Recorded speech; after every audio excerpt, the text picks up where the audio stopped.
Mestinya kalau BBM turun, semua angkutan umum itu turun semua, harga sembako ikut turun semua, gitu. Biar rakyat ya kan nggak terlalu dibebani, gitu. Karena semuanya kan udah turun semua dari BBM, dari minyak dunia ini kan udah turun semua, jadi ikut turun. Sekarang kalau semuanya angkot masih naik, harganya masih tetap, kan tetap terbebani, gitu. Kalau kita ngikuti harga BBM, istilahnya angkot ya ikut turun, semua harga-harga ikut turun, ya bagaimana keadaan ngikutin situasi aja kita aja. Jangan sampai misalnya BBM turun terus harga ini nggak turun, kan kita orang kecil ya, kita ikut prihatin juga gitu. Ya, itulah suara hati dari masyarakat, bapak-bapak, bahwa sebenarnya mereka juga inginnya kalau BBM turun, ya kalau bisa tarif angkutan, harga sembako juga ikut turun seperti itu. Tapi tadi Pak Yayat mengatakan bahwa memungkinkan kok untuk diturunkan, sebenarnya begitu kan Pak ya. Nah, kalau misalkan boleh berbicara berapa kisarannya Pak Daryatmo, berapa penurunan yang ideal? Apakah harus ada tarif batas atas, tarif batas bawah, mengingat sekarang kebijakannya adalah setiap per 2 minggu sekali akan dievaluasi sesuai dengan harga minyak dunia untuk harga BBM di Indonesia. Berapa kira-kira kisarannya yang ideal, Pak? Ya, mungkin sebelum ke kisaran ada dua hal. Yang pertama, mestinya di dalam mengambil keputusan kebijakan harga tarif angkutan umum itu juga berdasarkan survei prosentase belanja transportasi dibandingkan total expenses, pengeluaran rumah tangga. Itu ketemunya berapa. Jadi kalau di beberapa negara itu dia memberi ring antara idealnya 8-12%. Jadi kalau belanja transportasinya itu di bawah 8, masih ada ruang untuk dinaikkan. Tapi kalau belanja transportasinya sudah di atas 12%, sebenarnya ini ada masalah di sistem transportasi kita. Ada inefisiensi. Apa saja masalahnya? Ya, pertama tadi ya Pak, kalau operator angkutan perorangan itu cenderung tidak efisien, tidak efisien karena maintenance pasti kan sendiri-sendiri, pasti tidak efisien. Yang kedua juga di kita ada inefisiensi sistem dalam bentuk overlapping trayek, itu juga tiga. Dari survei yang pernah dilakukan YLKI itu jadi kalau kita menggunakan standar UMR buruh itu belanja transportasi itu bisa antara 15 sampai 20. Nah, ini sebenarnya tidak sehat sebenarnya.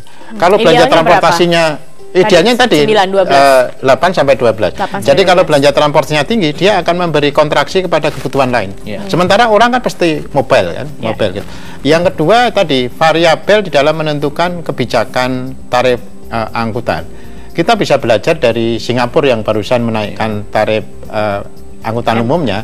Itu variabelnya adalah ada 4. Yang pertama adalah Consumer Price Index, kemudian yang kedua adalah Wage Index, indeks upah. Nah, ini yang kita belum ada.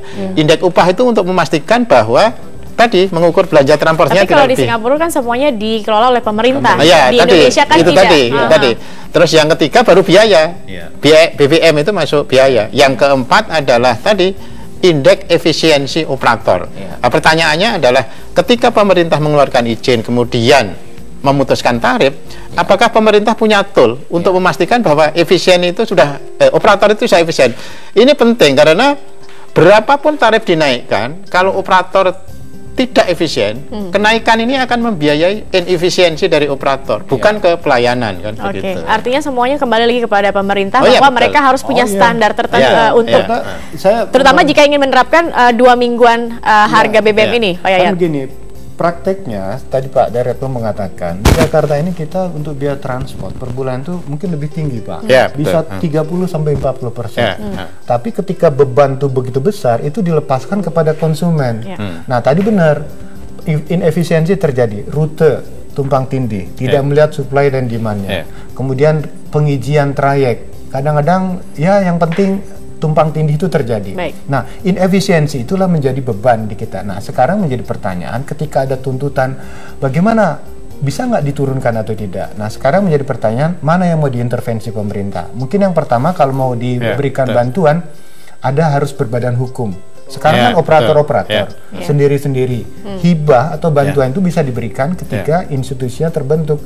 Sekarang bagaimana? Singapura itu tidak cukup, tidak banyak, hanya 1 aja atau 2 bisa dilakukan pembinaan, bantuan dan fasilitasi. Baik. Kalau kita ribuan, banyak sekali ya. Banyak sekali. Tidak terkontrol akhirnya. Jadi inefisiensi dari pengorganisasian, inefisiensi dari rute, inefisiensi dari pembiayaan, itulah yang menyebabkan persoalannya tidak bisa disederhanakan ketika tarif dinaikkan pada saat BBM naik saja.